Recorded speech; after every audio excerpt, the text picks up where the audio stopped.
안녕하세요. 성북창작소 사진교육을 맡게 된 이지훈 강사라고 합니다. 오늘은 지난 시간에 이어서 여러가지 카메라 설정 중에서 특별히 유용하게 쓰일 만한 설정 요령들에 대해서 이야기해보는 시간을 갖도록 하겠습니다. 오늘 설명드리는 것들은 반드시 이렇게 사용하셔야 된다는 것이 아니라 일종의 팁이라고 생각하시면 될 것 같습니다. 자, 첫 번째로 AF에 대한 이야기를 해보겠습니다. 일반적인 스냅 촬영에서는 이렇게 원샷 모드로 두고요. 그 다음 AF 포인트는 이렇게 중앙을 선택한 세팅으로 가지고 다닙니다. 이렇게 되면 촬영을 할 때 피사체를 중앙 포인트에 두고 반셔터로 초점을 잡은 다음에 그 상태로 구도를 옮겨가면서 촬영을 하게 되죠.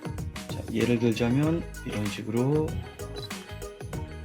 반셔터로 AF를 잡은 다음에 그대로 구도를 이런 식으로 저런 식으로 옮겨서 나머지 촬영을 하게 됩니다.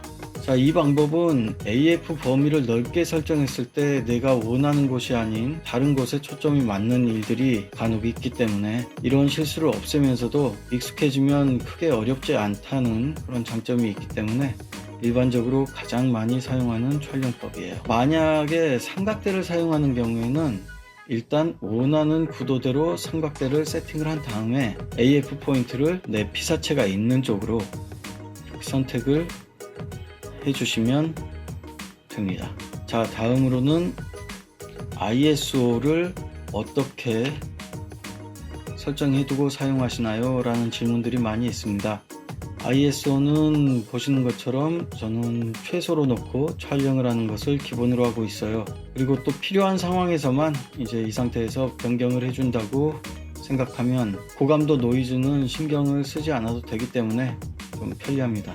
근데 사실 요즘 카메라들은 800 이상에서도 ISO 100일 때와 차이를 거의 느끼기 힘들 정도로 노이즈 억제가 잘 되고 있기 때문에 만약 어두운 곳에서의 촬영이 주를 이룬다면 평소에도 200에서 600 정도를 기본으로 세팅하고 다니셔도 무방할 것 같습니다. 하지만 오토로 놓고 찍는 것은 좀 주의를 하셔야 돼요. 왜냐하면 오토를 놨을 경우에는 카메라가 환경에 따라서 임의적으로 상당히 많은 수치까지, 높은 수치까지 ISO를 올릴 수가 있기 때문에 노이즈가 발생할 수가 있죠. 노이즈를 원치 않는다면 오토로 놓고 찍는 것은 좀 주의를 하셔야 됩니다.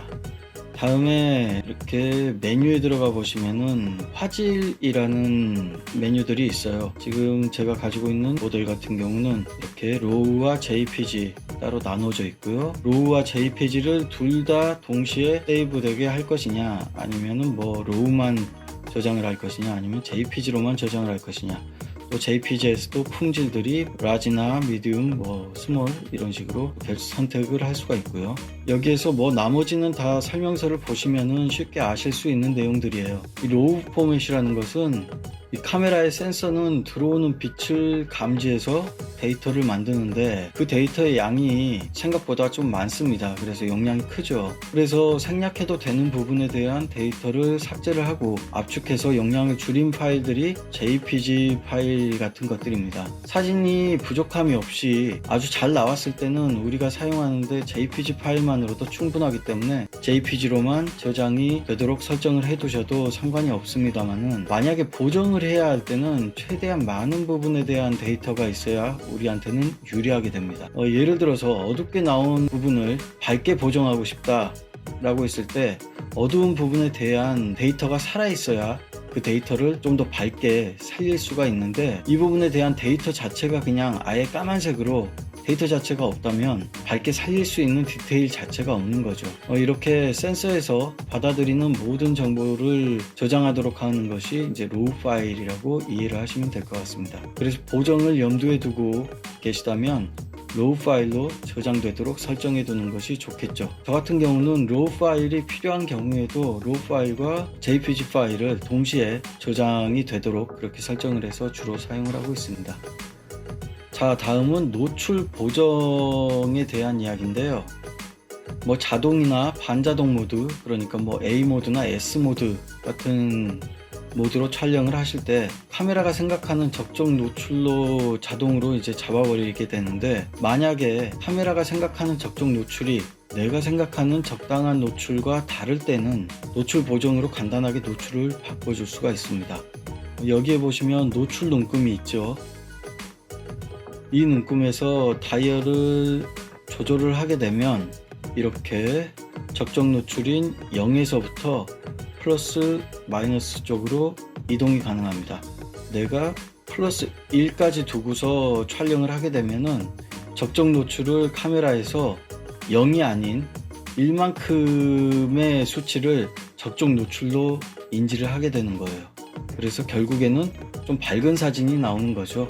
반대로 마이너스 2까지 두고 내가 찍었다 하면은 이만큼 어두운 사진이 나오게 되겠죠.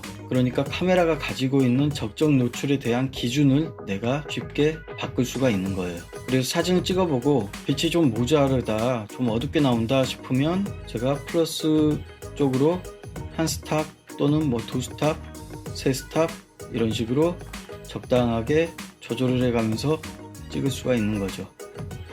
다음은 AE 잠금 버튼에 대해서 이야기를 해볼 텐데요. AE 잠금 버튼 같은 경우는 이전 강의에서 다뤘던 내용인데, 이 기능은 습관들이면 상당히 편합니다.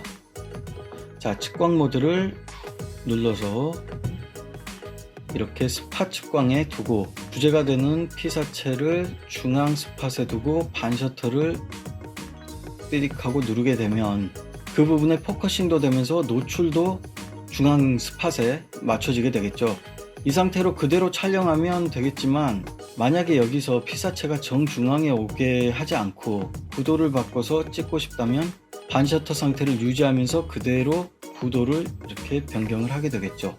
이때 AF는 처음 잡아둔 피사체에 그대로 잘 잡힌 상태로 고정이 되어 있지만, 측광은 반셔터를 누르고 있는 도중에도 계속해서 중앙 스팟에 노출 변화가 생기면 거기에 따라서 노출 값을 실시간으로 조절을 하게 됩니다. 우리가 사진을 오래 할수록 피사체가 정중앙에 오는 경우가 그다지 많지가 않습니다. 뭔가 너무 재미없고 지루해 보이기 때문이죠. 그래서 이런 경우에 AE 잠금 버튼을 눌러서 원하는 곳에 노출을 맞춰 놓고 촬영하면 따로 설정을 건드리지 않고도 그때그때 원하는 대로 촬영을 할 수 있기 때문에 반드시 연습하셔서 몸에 익히시길 바랍니다. 자, 다음으로는 화이트 밸런스입니다. 자, 메뉴에서 화이트 밸런스 들어가면 저는 지금 자동으로 선택을 해놨죠. 화이트 밸런스는 색감과 관련된 부분인데, 어지간하면 오토로 놓고 찍으면 상당히 잘 잡습니다. 특히나 요즘은 후보정들을 많이 하시기 때문에 화이트 밸런스는 예전보다 더욱 신경을 덜 써도 되는 그런 부분입니다. 하지만 제품 촬영이나 특히 컬러가 중요한 패션 의류나 이런 쪽에 종사하시는 분들 같은 경우는 화이트 밸런스가 꽤 정확해야 되고, 그래야 그 제품이 가지고 있는 컬러를 정확하게 전달을 할 수가 있겠죠. 그래서 이렇게 화이트 밸런스가 정확한 사진을 촬영해야 하는 경우라면 메뉴에서 보시면 커스텀 화이트 밸런스라는 항목이 있죠. 이 커스텀 화이트 밸런스로 세팅을 하시면 됩니다. 자, 커스텀 화이트 밸런스를 세팅하기 위해서는 우선 화이트 밸런스를